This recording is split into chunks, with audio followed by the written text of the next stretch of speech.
Bye!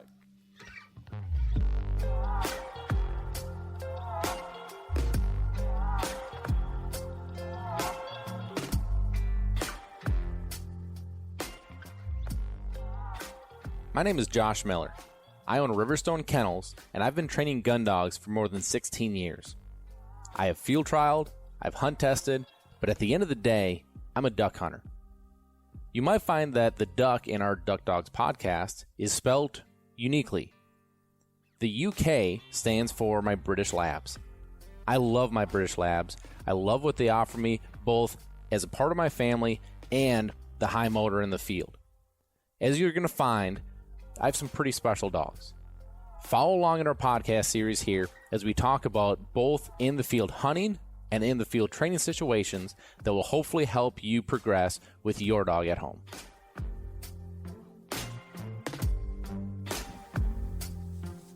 Welcome back to Duck Dogs, everybody. I'm your host, Josh Miller, and before we get going, let's make sure we thank our wonderful partners that make this show possible. So thank you first and foremost to Eukanuba. Eukanuba Premium Performance Sport 3020 is the blend of food that I have my dogs on and the dogs at the kennel. Just tremendous, not only performance as far as what the dogs do in the field, but also recovery time, coat, overall energy level. Can't say enough good things about it. www.eukanuba.com and check out the Premium Performance Sport 3020 as you go through your season. Also, thank you to Kent Cartridge. Kent is our go-to option for our shotgun shells, especially that Kent bismuth. I love that bismuth. You can definitely tell, especially because we're hunting a lot of fields right now, like that harder hitting at a distance has definitely been paying off. So www.kentcartridge.com. Thank you to Lucky Duck. Lucky Duck is your 5-star crash test rated in the intermediate, in the large, and now in the medium size. So no matter how big or small your hunting partner is, you can be sure that they're traveling as safe as they possibly can. Also be sure that you check out the kennel cot, the kennel pad, the kennel cover as the season gets colder here. www.luckyduck.com. Also, thank you to Sitka Gear. Sitka Gear is your premium option for outdoor clothing as you hit the field. It will keep you in the field for longer as you go to into your hunting season here. www.sitkagear.com. Also, thank you to Gun Dog Supply. Gun Dog Supply is your one-stop shop for all of your hunting and training needs for your four-legged hunting partner. Great product selection, great customer service, great people, great company. www.gundogsupply.com.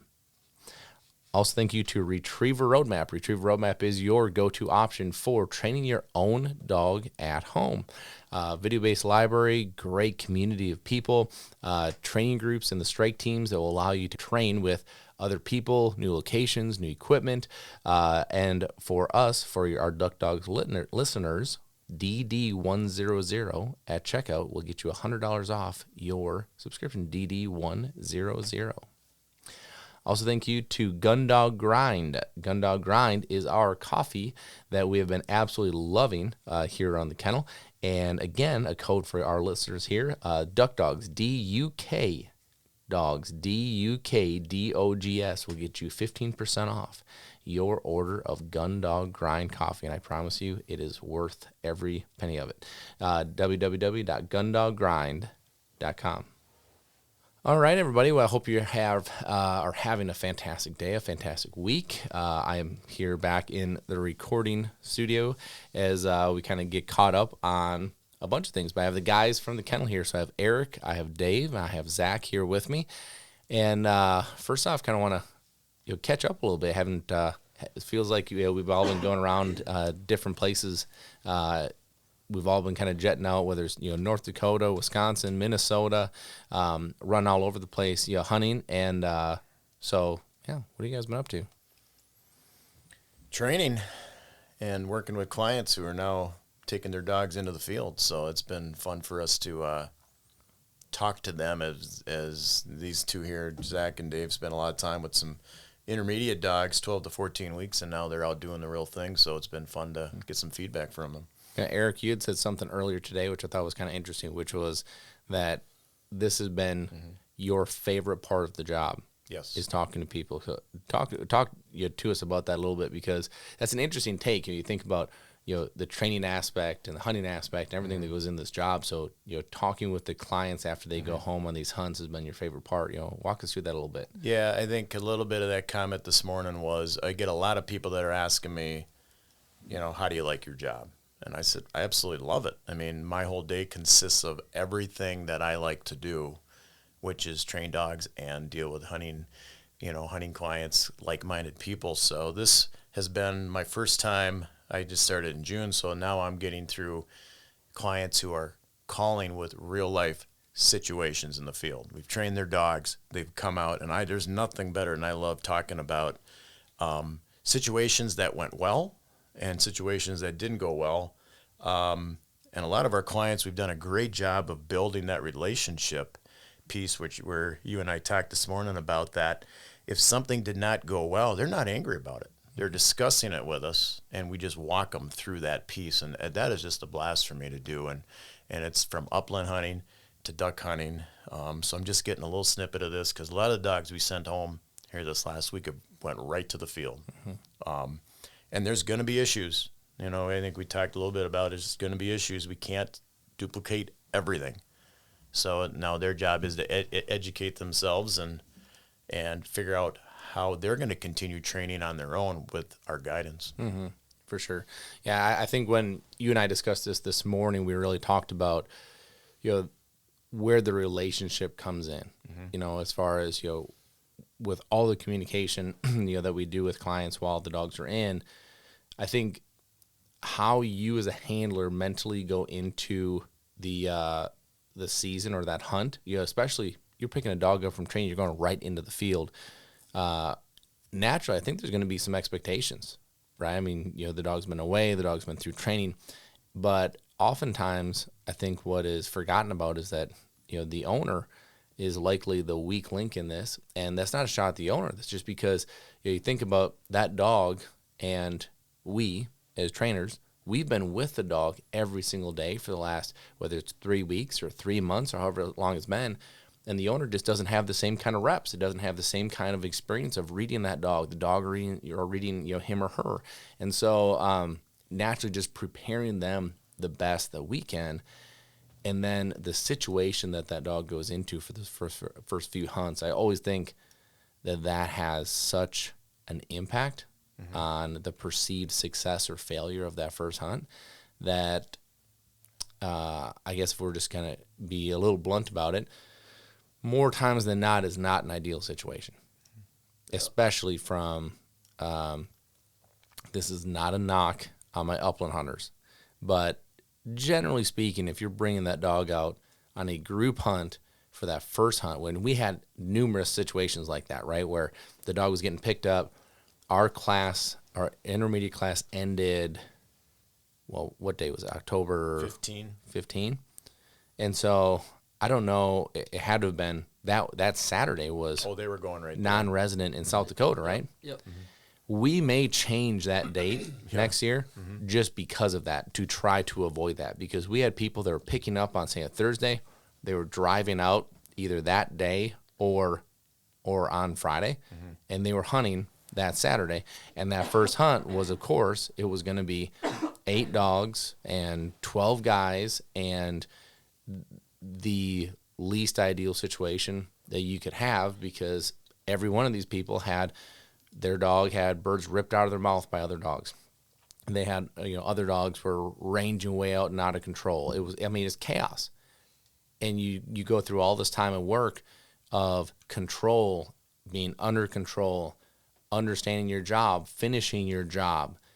And then naturally, if you go out with 7 other dogs that are undisciplined, even if it's 2 other dogs, you're just not setting that young dog. We're specifically talking about a young dog here. This, just finishing through training, going into what could be and likely is their first ever hunt. It's just not a great situation. And so I think that's step one, right? Like, now, what I also say is that we have a lot of clients that have done a fantastic job of, hey, I already have my first couple hunts ready to go. It's going to be me and, my best friend, my dad, my son, whatever it is. I'm going to be focused on the dog, they're going to do the shooting, right? Like they have this thing thought out, and they're preparing those first few hunts for the dog. And why I truly believe this is so important is because you're looking at, God willing, the next 12 years that this dog is going to be out there hunting with you. Why would you risk having a bad habit, a bad situation? Let's talk about like the your dog getting T-boned by another dog and, the bird ripped out of their mouth.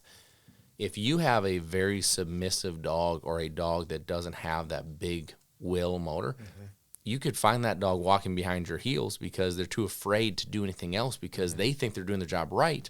All of a sudden they get smacked, aggressively ripped out of their mouth. I mean, would you want to go do that again? I mean, how many times are you going to get, punched in the face walking in a bar before you just stop walking in a bar, right? Like at some point, something's going to change. And for me, I always look at the worst case scenario. And I know that that's kind of being guarded, but I think that that's what we want to do with these young dogs, right? Put them in a situation to succeed, not only fail, but fail in a reason or in a manner that could have been controlled and could have been avoided. Mm-hmm. I think the trends that I've been seeing is the people who are super eager to go on those first couple hunts are people with one dog. It's like their first hunting dog. They're ready to get it out. They're ready to test the water, see how things go, as to where, like, you see the people who've had dogs and maybe done it with their first dogs and saw the repercussions of the hunt. I think those guys are the ones like, I'm just going to walk with my dog. I'm just going to sit out this season. I'm just going to let them watch the other dogs, whatever. I think those guys have learned lessons and applied it to their next dog. I think that's a pretty neat observation because when you think about the people that you're saying that they've had dogs before, so one, I think it just continues to go back to what does the first dog teach you? And then you apply it to the second dog, and then the second dog teaches you, and then the third dog teaches you, right? So by the time you're your fourth or fifth dog, you've been taught so much by your previous dogs. Now you can go apply it, and that's usually, in my opinion, one of the big reasons why people say, on their fourth or fifth dog, oh, this is the best dog I've ever had, right? Like, I think a lot of it is, you've learned how to pick from the right breeder. You've learned what qualities you want and don't want. You've learned, I think that's a huge part of it too. But also, from a hunter standpoint, just a hunting standpoint, if this is your first gun dog and you are going to take this dog in the field for the first time, you say you're super eager, want to get into it, to me, and I feel like I'm having a lot of blunt comments today. Like, I think you got to ask her, do you know what you're doing? Do you know how to hunt? Right? And I'm not saying as a bad way, you don't know how to hunt, but what I'm saying is, hunting with and for your dog is different than just going on a walk. Is different than just, sitting in the trees and trying to jump shoot. And, it's different. And so there's a different perception, I think a different mental approach you have to take on that.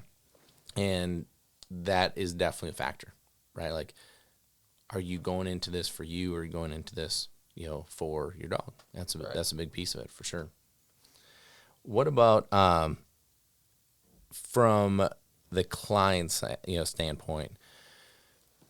Have you heard of any I haven't is why I'm asking the question, any big train wrecks, anything that really came up that was major?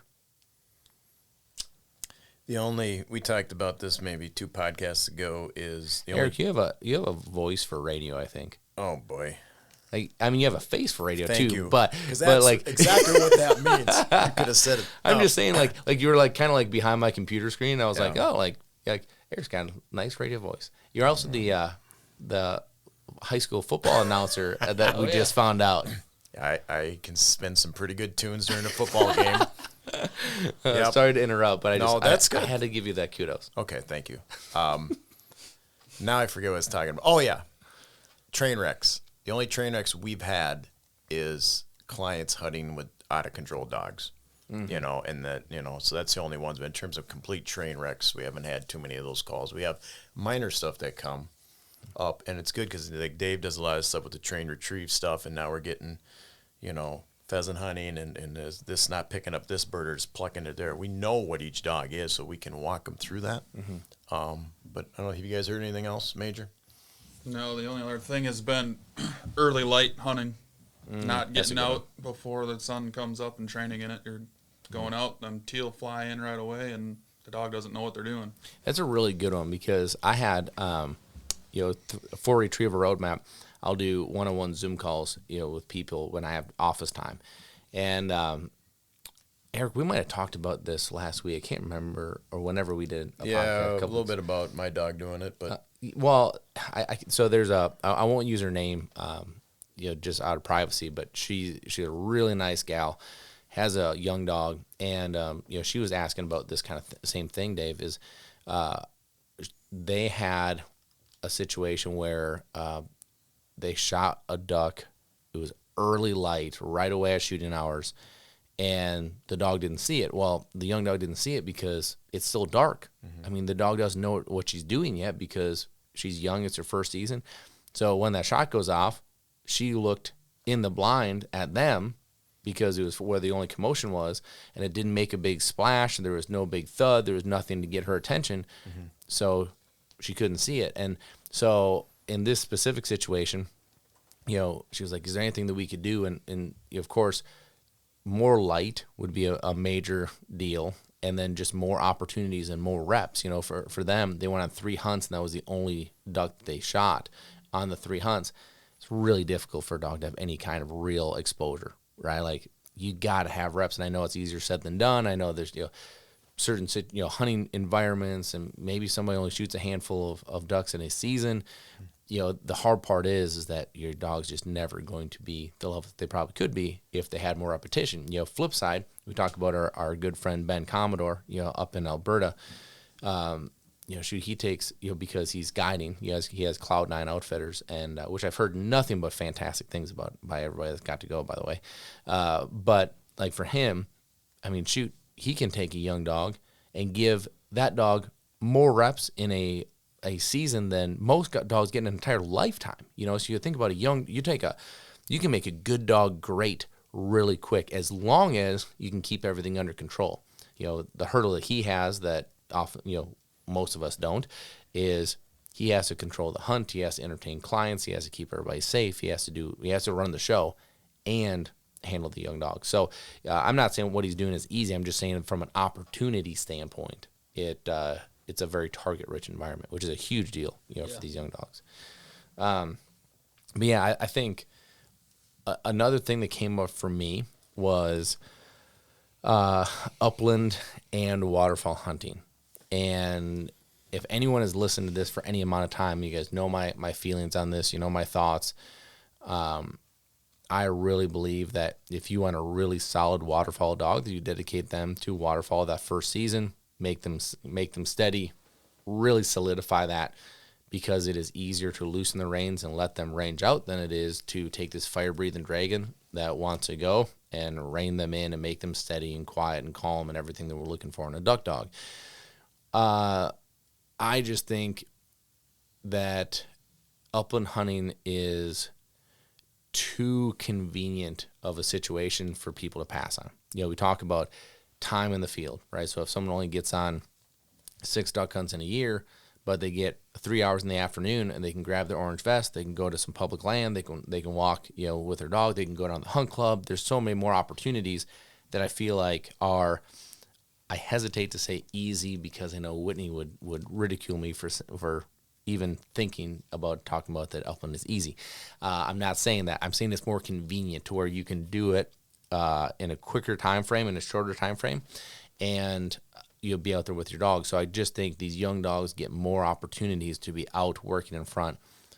But then as an owner, I just think you also can't question that when you all of a sudden take this young dog that wants to go, bring him back, put him in a blind, put him on a stand, put him next to you, in the waterfowl situation. And if they're antsy or they want to go, well, that's kind of what you've set yourself up for, So I think that's something that someone, they really got to think about, what's right. And each dog is different. Some dogs handle it great. Some dogs really, really don't, right? So you kind of got to feel that out in this whole dog to dog. But have you guys seen anything like that with like the upland waterfall kind of, shuffle, if you will, of trying to manage both of those? So I probably have come, let's say I've known you now about 3-4 years. I'm 100% convinced it's hard to do both if you want to do them at an excellent level, at an elite level. I'm 90% duck. I'll go pheasant hunting at our place if we have them. But if I want an elite duck hunter, I'm going to hunt that dog the first couple of years. I've seen it derail on my end. So can you do both? Absolutely, you can. But you have to know what the ramifications are going to be, and you got to understand what you're going to see. This is, pheasant hunting may derail a little bit of your steadiness, and if you're okay with that, and most people do that, about 50-50. But I do believe I have access to hunt duck, is why I hunt the most of it. But I just don't think people may not have as much opportunity to duck. They can go pheasant hunting a little bit easier, so that's what they want to do. But and we have some clients right now that are trying to do that, but I think we've educated them and they've educated themselves enough to understand what the issues are going to be. Right. So especially a young dog, like your expectations going into it. Right. I think as long as you manage your expectations, if you want to do both, then you got to understand it. It's not going to go perfect each time. Like you talking about working at an elite level, I totally agree with that. It's hard to do both. I have such great control of pheasant hunting now, especially with my older dog, based on how much steadiness and foundation work I did.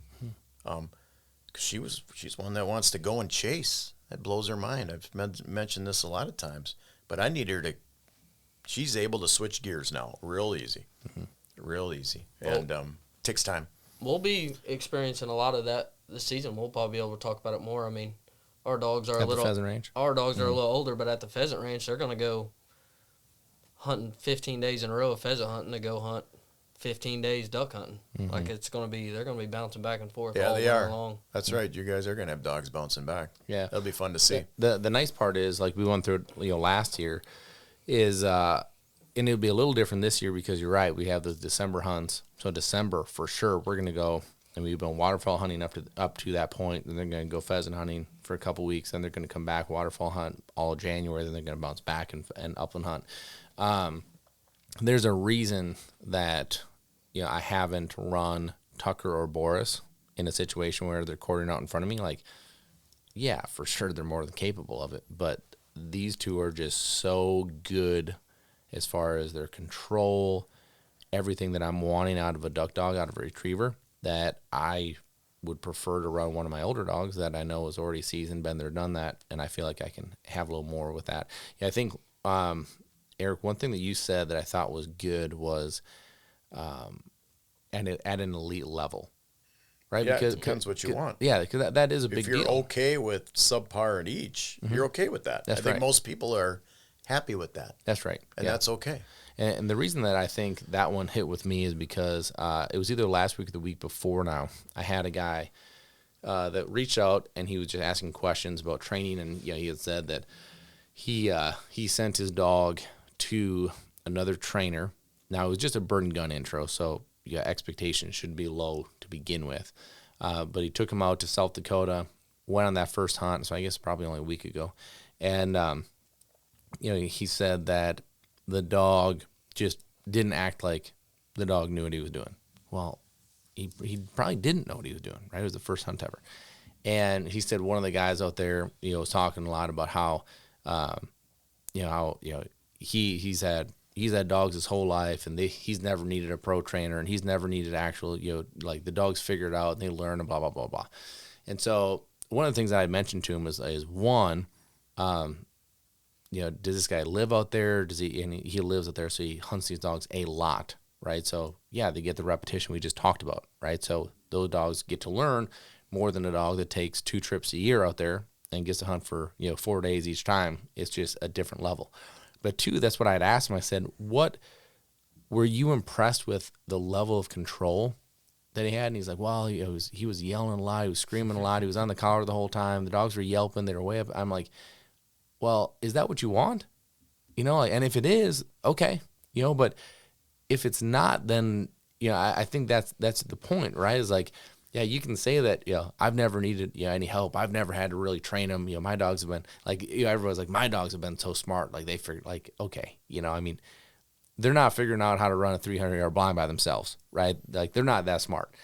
But they are smart enough to figure out, if you give them enough situational opportunities, that, they're going to figure it out. But they're also going to figure out the bad habits, ranging too far, chasing flyaways, ripping birds out of other dogs' mouths as they come back with them, right? Like, all the stuff that you're not wanting, they're going to figure that part out too. And so it really does.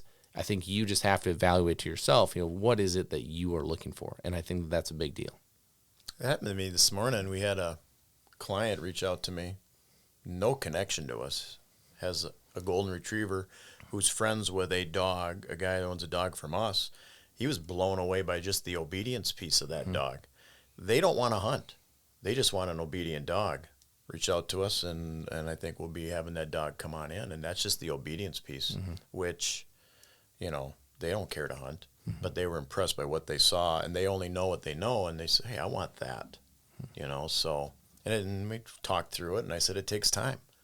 We have a certain amount of weeks that we feel we need to have a dog to hold a standard before it goes out the door. And Dave does an outstanding job with the obedience piece, and Zach, these guys, they're just very good at what they do.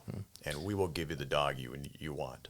Well, I think that's, for me, when I look at that, that's like part of is the one thing that continues to be overlooked, right? Like, the obedience is everything. And that's why you can make that kind of a connection. Okay, you can take your gun dog. Okay, like, let's just take the situation I just talked about, right? The guy that, in this situation, the guy that was referenced that lived out in South Dakota and has never had to train his dogs to do anything. Do you really think those dogs are that obedient? Like, if you were to take a guess, you really think they're that obedient? You really think he could go to a restaurant and sit on a patio with those dogs and have them sit there and be good members of society, right? Like training, like, that's the journey part of it, right? Like, that's the part where you get the family member, the citizen, the member of society, the, like, everything that you're, like, I truly believe 99% of us, that is what we want. Right? The good dog, the good gun dog, that comes as a result of that. You build off of that foundation. But without that foundation, I'm telling you, I have not seen a dog yet that can go run a mega blind that is not obedient. Right? Like, I mean, just how it goes. So, let's kind of jump gears a little bit. I want to go a little bit to a personal side here, like, give guys a little bit of a background, not a background, peek behind the curtain on you guys. So, last few weeks, what have you guys been doing on a personal level? I mean, Zach, you've been moving and getting settled into Wisconsin life now. Yep. Eric's kind of gearing up for baseball. Dave's had family stuff going on. Like, what have you guys been doing here these last few weeks outside of the kennel? I got my place, moved into my new place on the lake. Loving having that. Been hunting a lot with some friends that I made up here. Brady, shout out Brady. You guys got me hooked up with him, so we've been hunting a little bit up here, and then prepping for the pheasant ranch. So Brady, for those of you that are longtime Duck Dogs listeners, Aaron, who used to actually help me on this show, would be Brady's wife.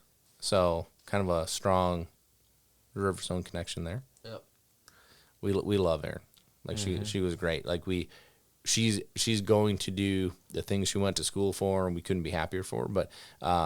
But just, like, continues to be a great relationship. And now you hanging out with Brady and getting to hunt with them, it's just kind of cool. That web and that connection. Yeah, it's all full circle. For sure. Yep. What about you guys? Dave?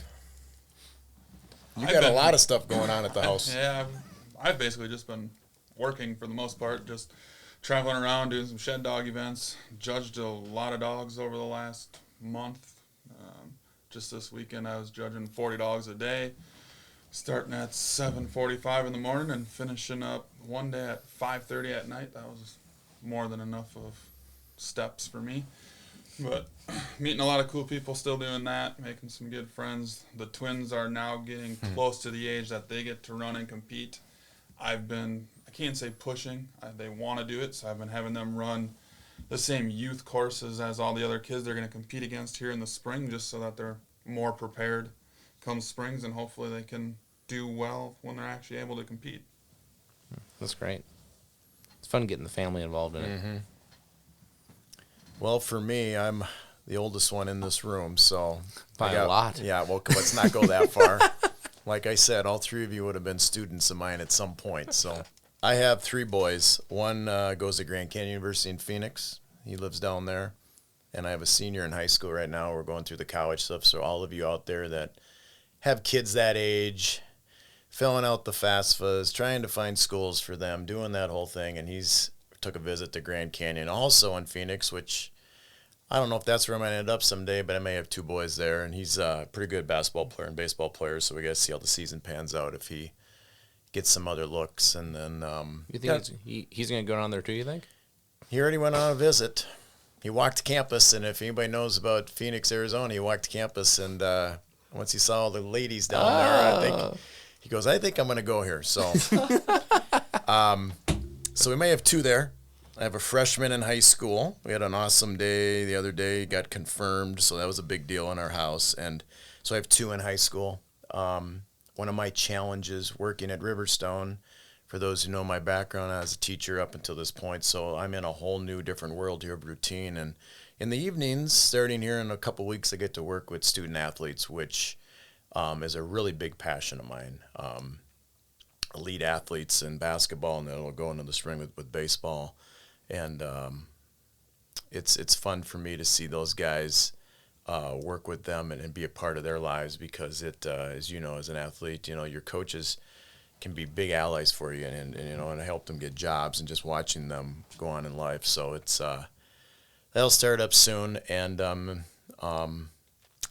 my wife and I, Amy, just going through the motions every day, trying to navigate with our kids, and it's someday they'll all be gone, and it'll just be her and I, and then obviously you guys, obviously two of you got young kids, so I've been in your guys' shoes, so it's been fun for me to see you two play dad, and the struggles that you guys have, and trying to be dad and trying to work and all that, and watching Zach come in here and you mentioned about moving into this house, a big deal for him, moving from Missouri. So, it's been fun to watch you and Whitney work, and it's just been an awesome team. So I think with my lifestyle and my personal life, I appreciate you allowing me to still be me outside of the kennel. So it's going to be fun. Mm-hmm. Yeah, I agree. I think it has been fun kind of watching everyone's role, and everyone is in such a different place in life, and it's fun to be able to come and be such a cohesive team, inside of our walls, but then also be so supportive of each other outside of it, and, doing what everybody has to do. And this is the first time that we've ever had somebody move, for a job. And so that's been a completely learning experience for me. And hopefully it's turned out all right. We kind of bounced around in living situations for a little while. We got to figure it out now. Yeah, he had to be Zach had to be a trooper for a while, but I think it has been really interesting to just kind of watch all that, and What about you? You had an awesome weekend with the family. Yeah, it was. It was a great weekend, and the family part of it, I'll tell you kind of the big picture. So I made the MFR, not the NFR.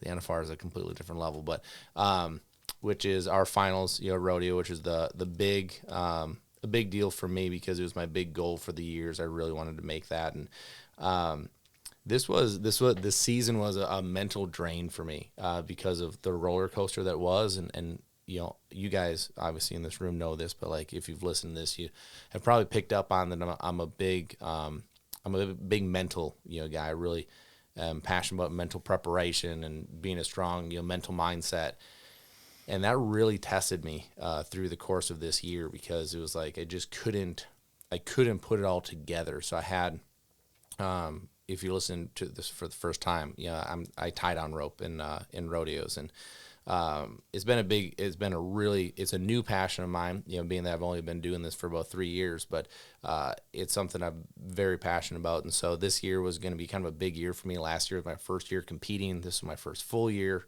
I kind of went into it thinking I was going to be pretty successful, and went into it with I just felt like rustier than what I thought. I left last season on a pretty high note, and just with all the travels during upland waterfowl season, just didn't have the opportunity to practice. Well, I haven't been riding my entire life like everybody else has. So my first time riding, I went down with my buddy Chance, who he is like a NFR level guy, and has been a great person for me to have as kind of a mentor through this thing. But I got thrown off twice that first practice. I mean, just like I felt so uncoordinated, so out of it. So I finally get up to where I think I have to be, and then I get hurt. I had a pretty bad knee injury. Luckily, didn't completely tear my ACL, but it was a grade 2 sprain, which is a partial tear. So it took me a while to get back. And I finally get back, and my horse gets hurt to the point that we almost had to put him down, which, knock on wood, hopefully in about 6 months he'll be back and ready to go. But it was just like, it was a really mental up and down. I kind of had to persevere through it. So it was a big deal for me to get there and be there. I performed about as good as I could have expected. I went 3 for 3. I got to run 3 calves, one each day, and went 3 for 3 and ended up in the top 10 in the average. And so I was really, really happy about that. But talking about the kids, what's cool about that is this becomes such a family thing for me. Our whole life is dogs. And for a while there, I was kind of pulling my family through the dog stuff, I think, nonstop. It was like we train all day, every day.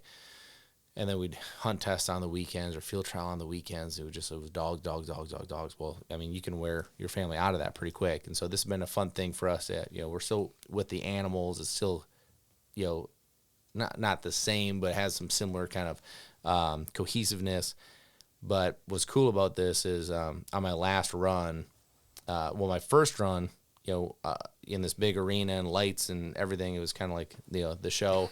And I picked my kids out like right away, in the stands, and like it just kind of felt like they were really proud of me to be there, and that was kind of the big thing, for me, is I just wanted to really make them proud. And then that last run, could literally hear them chanting when I got done. They think it's fun to call me Joshua, so they're chanting Joshua, Joshua. But that was kind of the icing on the cake for me. It was just kind of like feeling like, all right, like I am making them proud, and I'm showing them that they can do anything they put their minds to, because that's what I'm trying to do, is kind of push through it and compete against guys that are way better than I am, and been doing this for a lot longer, so it's been a fun deal. But so yeah, that's kind of what we've been up to. And now I'm going to be leaving for North Dakota here in 2 days for a second trip, and then from there I'm going to go down to Missouri, and then from Missouri to Arkansas. I mean, we're really going to be rocking and rolling during duck season here. But the biggest challenge that I'm going to have is picking out which dogs go and which dogs don't go. Because last time I took Clyde and Brock because they're my 2 oldest, and earlier season a little easier on them. But then I also took Boris because he's my youngest, and I want to give him exposure and a little, when I say easy, easier elements, right? Like you're not fighting snow, you're not fighting ice, you're not fighting the woods or water or anything like that. That we're doing all dry field hunting out there. So it's so like now I don't know, weather's not crazy different than what it was earlier on. So do I bring the same crew? Do I completely switch it up? Do I tweak it a little bit? I mean, it's I know it's a luxury problem to have, but it's still a problem. It's actually hard. Like now that I got a few that I can hunt, like I'll try to think, oh, this dog needs in this scenario, this dog needs this, and it's hard to do. Mm-hmm. So when you have 10, yeah, it's hard, really hard. Well, it's hard too because when I tell people that I usually hunt anywhere from 90 to 100 days in a season, people are like, gosh, like that's a lot, and it is. But think about that. If I'm hunting 10 dogs and I get 100 days in, if I rotate everybody evenly, that's 10 hunts per dog. That's not a whole lot, like. And then how many of those hunts you are go busts. home empty-handed or Right. whatever? Right. We do our best to try to make that not happen, but it happens. Right. I mean, it's hunting, and so it is difficult. Again, a great problem to have, but it is, and so just trying to navigate through that, and especially on some of these, like I'm bringing I'm not going to bring the big trailer. So we have this big beautiful retriever roadmap trailer, right? Like wrapped, great photos on it, looks great. And then I can't even bring it because every single time we go to North Dakota with this thing, we get checked, and we just get hounded by the wardens on this thing. It's not that we're doing anything wrong, but it's like we get checked, then they go through everything, and then they ask us what we're doing, and then like Rob has to show them the photographs. And like the last guy did not believe that Rob was just taking photos. And I'm like, the guy's literally never pulled the trigger in his life. Like the first time he ever pulled the trigger was this last hunt. And why was he upset? Because he didn't have a license? no, he has a license. He buys a loan. He has he buys a license every time. Like whole thing, right? He's making sure. Yeah, he's the way that he sees it is he is participating in the hunt. He's just taking photographs, but he's just participating. So he's always trying to be overly legal. And it was funny because the last guy, like you just tell, like he was not, like he just wasn't. So Rob literally went into the truck, grabbed his camera, and brought it out. And of course, Rob's camera lens is like 3 feet long and looks like a cannon. And he like brings it out and he goes, "Oh," he goes, "You really were taking photos." And Rob's like, yeah. And he like goes through all, and then they spent 10 minutes looking at photographs, like, and then, Rob is being Rob. And he goes, what kind of duck is that? Well, and then, then I'm just like, gosh, man, like now you're just like buttering them up. Right. But one of the things that has been, that's not the only reason I can't bring the trailer. The big reason is our buddy that we go out there with, he says it's gotten to be so terrible with the pay to hunt situations that he's like, if they see that trailer in the field, they're going to think that I'm doing something to get money off this. And then they're going to want to charge me. And these are friends of mine. And I was like, I get it, so now we're going to have to take Kyle's trailer that, we'll see if it makes it out there in one piece. But Kyle's always in the middle of something. So my truck. I got to tell you about my truck from the weekend. So Kyle's one of those guys that I think I was just talking to you about this, Eric, the other day. Like Kyle's one of those guys like you want to have on your team. Like he's the guy like you can call him anytime, anywhere. He's gonna drop what he's doing. He's gonna come help. Like shirt off your back. Like he's that guy. And Kyle. And I know you listeners probably don't know Kyle unless you've been around the strike team here around home because he's always around there. But is it fair to say he's just always like something's just always happening? Yeah. Like they just like he's that guy, right? There's always something going on. So he sends me a text at 4:00 in the morning on Saturday, and he knew that I was running at. Let's see, it would have been like 10 or so. It's like 4.5 hour drive. And he goes, "I'm on my way." So he's literally driving 4.5 hours to come watch me run. And Kyle's been great about helping practice, and he like loves being there. And Kyle got himself a cowboy hat. Like he's all in on the whole thing. And so anyways, he gets up there, and we stayed at a hotel. I went over to the barn where I was keeping Bullseye, and I was backing up to my trailer. And I was using, my backup camera. I don't have, unfortunately, a gooseneck camera on my truck. So I just use, my normal hitch camera. But I use that like kind of middle, black line that kind of shows you the center, right? Because if you're off at all, like even 6 inches one way or another, like you're not getting that gooseneck on, right? So I got to be spot. So I usually go spot on until I feel like I have to drop the tailgate. And then I get out, drop the tailgate, and I finish putting the trailer on. So I'm literally just to that point, and he calls. And so I was literally just stopping the truck of like, okay, I got to go drop my tailgate. So he calls, and I remember going like, I'll call him back. And I was like, no, he just drove 4.5 hours. Like, you can answer the phone. So I answered the phone and talked to him for probably 3-4 minutes. And then after I hang up, I get out, and not realizing that this whole time my truck was in reverse and not parked. So I get out. It's completely frosted on the ground. I've got cowboy boots on, and I take one step, and my truck is rolling back. And so I turn to go jump back in my truck, slide on the frost, fall on my face, and watch my truck smash into my trailer and absolutely crumple my tailgate. And all I could do is laugh. Like I literally turned around, like I went and pulled forward, of course, And then I got out and looked at it. I just laughed. I was like, this is exactly, what would happen. Yeah. And Kyle is like this guy too. Like I didn't tell him right away. I'm like, I don't know. Like I'm not going to call him and tell him that. So he gets there and I was already in the arena. And so after I get out, he goes, what happened here? And so I told him, he goes, he's like, so it's my fault. I'm like, it's not your fault, man. Like, it just happened to be when you were on the phone. But yeah, so now, I mean, my truck is officially a range truck. It was like, I got that thing paid off, and it was like one thing after another another that has happened to that truck. But it still runs, which is all I needed to do right now. So that's right. But anyway, so I have North Dakota. Are you guys doing another North Dakota trip? I'm going to go later. I think I'm going to wait on the weather a little bit. That's a really good call. Hopefully Thanksgiving-ish, somewhere a little bit in there, I think. When does season go out there?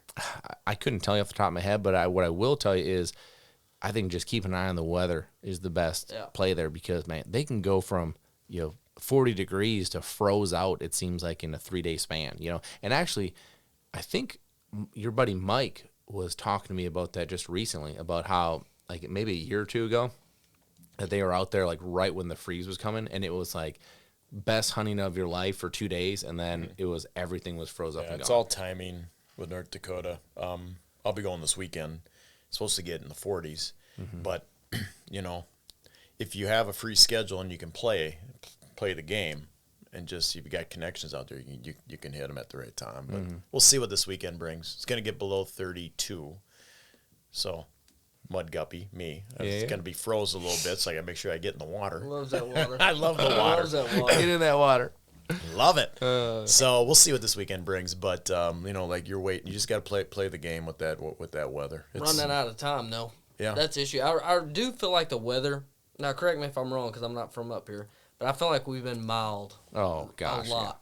Yeah. Like, everywhere I've been hunting so far, it's been super mild. We've had, 2 or 3 cold days, but other than that, I mean, we're probably 65 degrees Yeah, today. like last year, I was out there this weekend a year ago, and we got froze out, and the birds weren't there. But then 2 weeks later, it was, warm again. So right. Hunting got really good.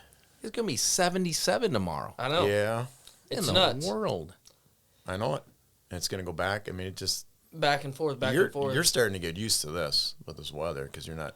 Yeah, well, I wish it would like, just pick one. Like, yeah, that's exactly it. Yeah. Just do something. It's like the most Wisconsin thing to have a frost advisory and an 80-degree day in the same week. That's and right. you were just in northern Minnesota, so it had to freeze that one morning. You said there was frost? Yeah, the one day, it was probably 25. Yeah, this weekend. Yeah, it got chilly with one day. But then, the other days it really wasn't. So, yeah, I mean, weather-wise, What's it like in Canada? Has anybody looked at that? Like, it'd be actually interesting to talk to Ben, up there guiding. I mean, he's going to know before anybody else, right. What birds are doing, what's pushing, what's not. I bet you, the hard part, I just talked to our buddy out in North Dakota on the way over here, and he said, the hardest thing is, we're hunting the same birds that we're hunting since opening day. Yep. So he's like, we're trying new things, we're trying new hides. He's like, these birds would literally get to 80, 100 yards and just lift up. They're not flaring. They're just, they've just seen it all. So what can you throw at them that they haven't seen?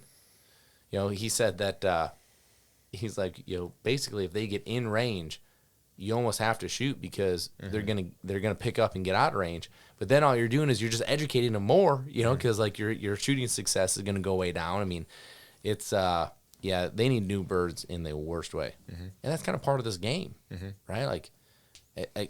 For a young dog, I mean, I'd be waiting for a push, get some fresh birds, get birds that are gonna do it, But you're never gonna change that. It's part of it. But No, we'll just have to and wait then it these out. birds, we'll be hunting these birds all the way down to Missouri that's right. or Arkansas. That's right, We'll be fighting the same thing. All They year. got a PhD by the Yeah, time that's, they get that's Oh, why yeah. they say that. Yeah. Oh, yeah. Well, I think they say that, one, to make them feel a little better. Yeah, about it. right. And I know. I'm saying that just because I literally got off the phone with one of my Arkansas buddies that I know listens to this. And he says that all the time. Like, you're just saying that because you I feel don't better about know. yourself when they don't finish. They were doing it pretty well in Arkansas when I went with you, so there was no PhD going on there. They were also spoonies, weren't they? I love spoonies. Oh yeah. They had the whole tuxedo on down there. Gosh. Oh, Good spoonie yeah. shoot. Good spoonie shoot.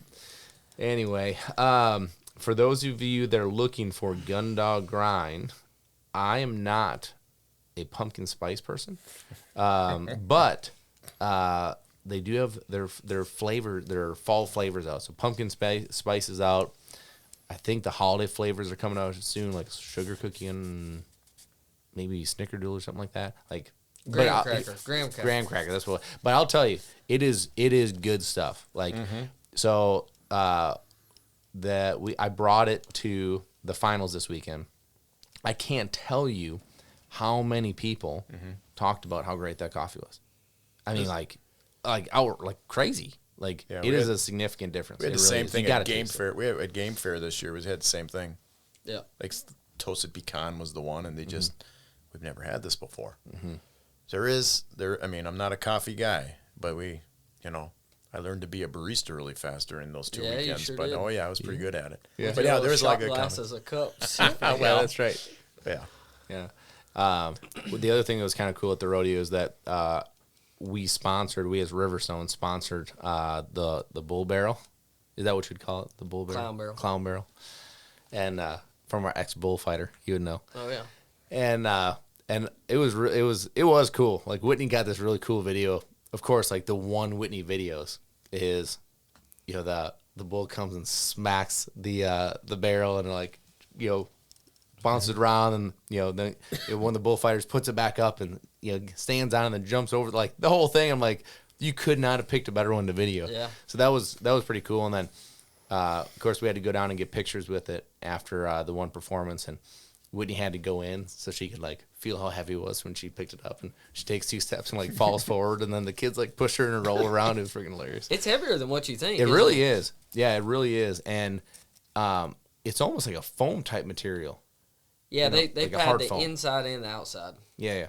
It was. I thought it was neat to, because like as much as I've been around this now the last few years, like I've never really, I've certainly never been inside it. So I went inside and like lifted it up too. Like it definitely is heavier than what you'd think. And there's guys that like the really really good clowns.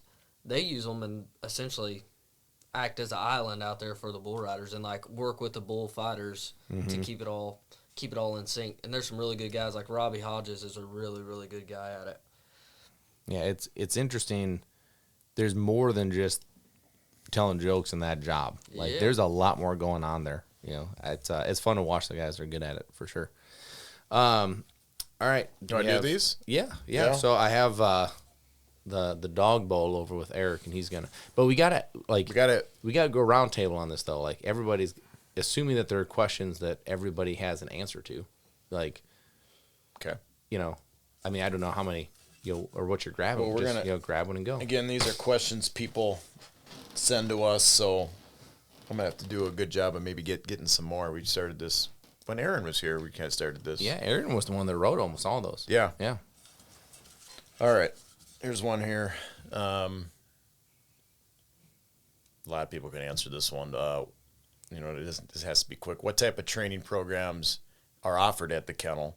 This is a good question because every training place has different things, and what goes into each program. So Good one for Zach and Dave to take. Dave. Everything from bird and gun, obedience, advanced training. The one most people don't know about it because we do not advertise it at all is shed dogs. We're still doing some of those as well. Just good off-season thing, especially for upland hunters or deer hunters to get into. We're getting close to that time of year that it's, if you're thinking about doing it, getting them in like January, February is a good time for that. Intermediate class that we just sent home, that's a great one as well. Yeah, we're getting a lot more this winter obedience just classes too. And our obedience class runs 7 weeks. And I just had a conversation about somebody about why 7 weeks. They want things done in 3 and 4. And at the end of the day, our answer is we have a standard of where we feel our dogs need to be, and this is the time frame we feel we need to have with them. And we're not here to waste your money. If it gets, if we get it done earlier in that time, we're going to send them home. But there is no quick fix to this. We want to make sure you get the dog that you want at the end of the day, and it just doesn't get done. We can't. That's why you've always preached we cannot put a timeline on all this stuff, like Retriever Roadmap and all this stuff. What's the timeline? But we know that 7-week period gets to where we need to go. So, and that's where this intermediate course Dave's talking about is a 12 to 14-week course. So what happens here in the Midwest or Wisconsin is we have these 6-month-old dogs here that are ready for the obedience. They're going to do their 7-week here in the winter, and then some of them are going to come back in the spring. And our full intermediate course starts March 11th and goes for 14 days. But the ones we do in the winter will join. Weeks. Sorry. We don't want to overpromise and underdeliver here. They'll join that class halfway through and do the retrieving portion of it. So we have a lot of clients doing that this winter. Yeah. So, Zach, what does each program entail? So bird and gun Put you on the intro. spot. Yeah, let's go. So bird and gun, that's going to be the intro to obviously bird and gun. So in that program, we're going to bring out the natural drive that mom and dad gave to your little puppy. Also, we're going to introduce the gunfire, which we do it in a really cool way that allows the dog to make the decision in that as a run into us. Kind of, I won't give it all away, but download Retriever Roadmap, plug that, and you can see how we do it at the kennel. And then the next program is going to be that intermediate program. And for me, the intermediate program is where the foundation for everything that you do moving forward is established. And I think, like, a lot of that program is not the fun stuff, to be honest with you. Like, the obedience, the train retrieve, like, that's somewhere between 7 and 8 weeks of that program that is legitimately something that your dog is going to do for the rest of their life. They're going to be, like we talked about earlier, they're going to be better citizens in the world. They're going to be better hunting dogs. And that train retrieve is just something that, everybody wants. And then we kind of finish that program with getting hunting prep finished out. So whether that's working out of blinds, working with decoys, extending marks out, and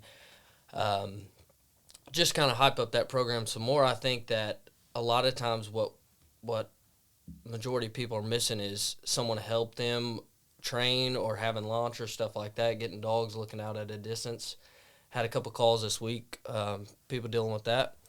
And then the advanced program, that's where we put all the finished or the final touches in. It's going to be the handling. It's going to be that advanced obedience, the obedience at a distance. And we talked about it before, but you can't have that without having a good, solid, intermediate foundation there. Hand signals, running blinds, kind of finishing out your all-around gun dog. That's my version. Well, that's it. I'm not needed at the kennel anymore. Zach's got it. Got it all dialed in. I think that was great. We're doing more with a lot of the clients that we've done already. They bring them in for a couple weeks of just a tune-up too, which has been really good. We got one client sending a dog in. He's going pheasant hunting here. He's just going to send it with us for 2 weeks just to tune it up a little bit, just before they go. I think those tune-ups are pretty cool. Yeah, for sure. Here's the one thing I'll say about the kennel, and this, I can only speak for our kennel, right? But I think the one thing that is often overlooked is the fact of getting your dog in a different environment that is very confident building with people you can trust, which I can vouch for everybody in this room, and then having them go through the work to where it's consistent. It is taught in a very easy, digestible way for the dog, and make them successful, and then give them the opportunities. I mean, in that bird and gun introduction course, most of the time, those dogs are going to get more bird contacts in that 3-week introduction than they probably will that entire season going up.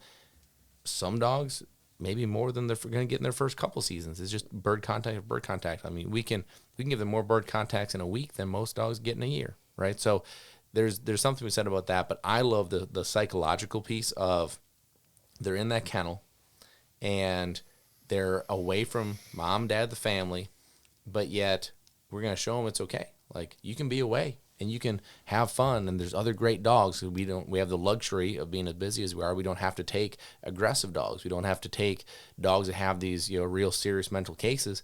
So they get to play with other dogs, and they get to have socialization. I mean, the socialization they get, the confidence they get. I just think from a well-rounded mental stability standpoint, there's so much to be said about it. I look at Easton. That dog did everything I asked him to do, whether it was running tests to trials to hunting, and that dog would not run and would not hunt for anyone but me his entire life. I mean, not my parents, not my my best friend would have hunted him a lot when I was in school. He wouldn't do it. So I just look at if I could have given him that confidence early on in life, he would have probably had a lot higher quality life because he would have got to do more things. So I think there's a lot to be said about that too. Talking about the psychological, we've kind of been on that recently at the kennel, to where a lot of the training mentally for the dogs is done inside the kennel, where they have a good routine.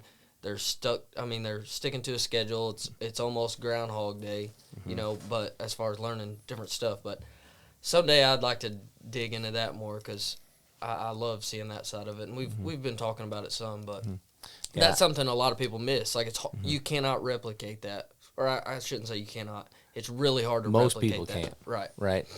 You talk about most dogs that have, there's anxiety, or there's anxiousness, or these dogs, get the zoomies, and they have all this energy, and it's most of the time it's because they don't know what's going on the next step every day, right? Every day is so different. Every day is, I don't get out at all until you finally get home and you're exhausted and you got the kids, you need to make dinner, and I got to let the dog out. Well, the dog's been penned up all day.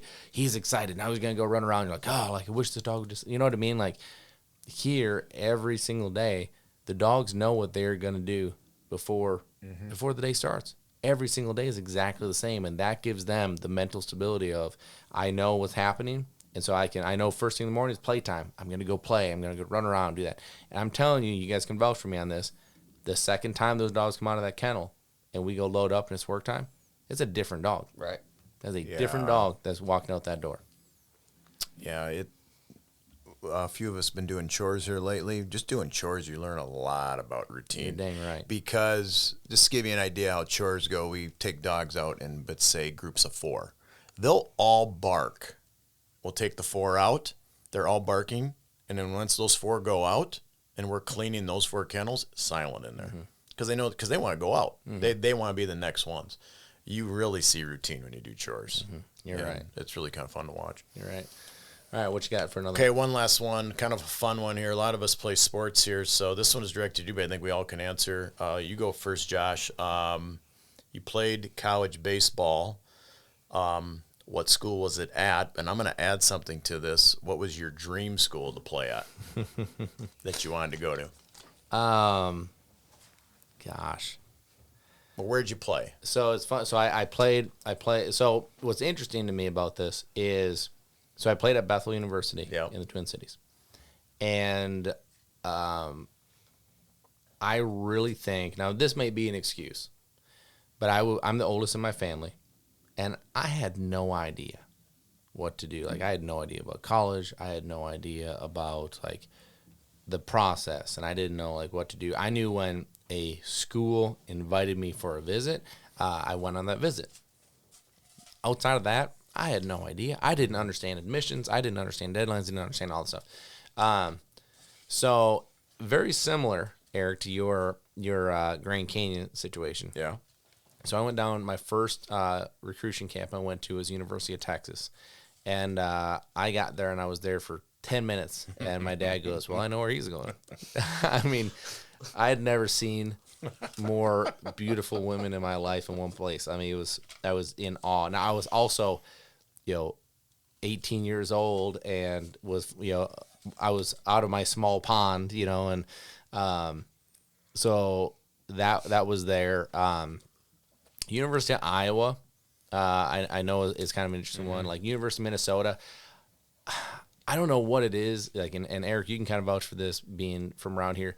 There was just something about I the coaches were good. I think I didn't want to go to U of M because it was U of M and it's right here. A lot of people do that. I don't know why. I don't know why, but at the time I didn't. University of Iowa was probably my number one because of a coach named Coach Brownlee, and Coach Brownlee, he had a way of connecting as far as like making you think, like intellectually making you think, and like challenging you every day. He was challenging you to get better in one area or another. And it wasn't always physically. Sometimes it was mentally. It was sometimes, what are you thinking about? What are you prepping for? Tell me right now what your approach is. Like, I mean, most of the time we didn't have an approach, right? So, like, I really liked that. So I don't know what my dream school was, right, but I did go to Bethel because they were going to let me play football and baseball. And then I got hurt my freshman year playing football and then never played football. So don't go to school just for sports. Zach, you're a baseball guy. Did you have dreams of playing college? No. You just played. But you played a lot of it. Yeah, I played up until 8th grade, 9th grade. I thought you went further. No, I didn't play in high school. I wrestled a little bit. Said he jumped out of helicopters and defended our country. Yeah. Sorry about that. Yeah, kind of a bigger deal. I respect that. Come on now. No, I'll stand down. I kind of quit playing sports once I started rodeoing. It was kind of, I was missing a lot of tournaments and stuff on the weekends, and I was like, I got to pick one, and I'm all in guy. So burned the ships and started rodeoing. Dave, you still play softball quite a bit. Did you have dreams of playing any other sports in high school? Nope, not just really. Working, right? I just worked and showed horses. But you love softball. I love playing it. Keeps you got me to active. play, and Zach, you got to play with them too, right? I did. And it was cool to see him in that environment because, Yeah. like, I just see him at work, and when we hang out outside of work. But, like, softball's, I would say, one of your things, I'll say it. Dave goes from being like the quiet guy to like the biggest shit talker that's on the That's right. field. Like That's right. he starts running his mouth. I'm like, wait a second, who is this? That's right. And that was probably, I'd only been here for 2 or 3 months, probably, maybe, Right. summer. Yeah, so you got I was a like, different dang, perspective here we fast. go, Dave. Yeah. No, it was cool. It was cool. Eric's trying to get out of answering Yeah, this because- question. I yeah. think he's got some college records, possibly. Yeah. College Hall of Fame. Oh, we had the Eric Shuddy highlights on YouTube the other day, so Yeah. we know all about it. When are they going to update that and put it in color? Very grainy.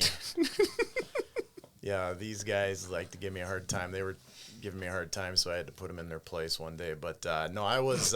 He had shoulder pads on as big as that was. I went to school to play baseball. I didn't go to school to go to school. I went to school to play baseball at JUCO College, and then in Bethany and Mankato, Minnesota. Then my TCU is where I wanted to go play. And That would have been your dream school. Yeah, I think so, because I was going to go to I wanted to go to down south and play. And you find out real fast in JUCO if you're legit or not. Like, That's right. We were Division I JUCO, and we were one game away from the College World Series. We're playing Indian Hills out of, I think, Iowa. And there were 12 professional scouts there, and Indian Hills had some studs, and you found out real fast where you were at. I did get to play the Gophers one year, and that's a different level of ball. I transferred to Concordia University in St. Paul and got back to football, and was trying to play pro in one of the two, and then baseball, my arm wasn't strong enough, and then football-wise, I got a couple professional looks and didn't make it, and then that was it. You know, I got in the door with the Vikings for a tryout, so that's my claim to fame. So, and you find a big deal. Yeah, it was, but and then you just move on in life. But at the time, they had options of Randy Moss and Chris Carter in City. Randy Moss was on that team, and Robert Smith, and a lot of different guys. So That's great. no, that wasn't going to happen. That's so awesome. here I am today. That's So, awesome. That's good. Very good. You got one more, or is that it? That's it. That's it. Yeah, that's it today. That's it today. Cool.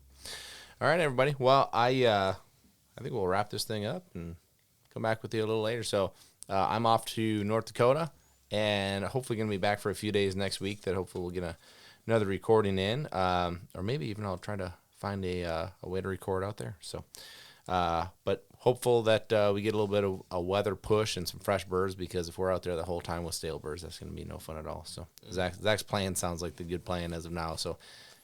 Keep your fingers crossed for Eric and I as we're going to go see what we can do out there. But hope you guys have a great rest of your day. Have a great rest of your week, and we'll talk to you soon.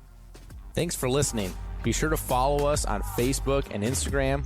Leave us a review on iTunes, and a special thank you to Yukonuba, because without them, we couldn't do what we do here, bringing this information to you.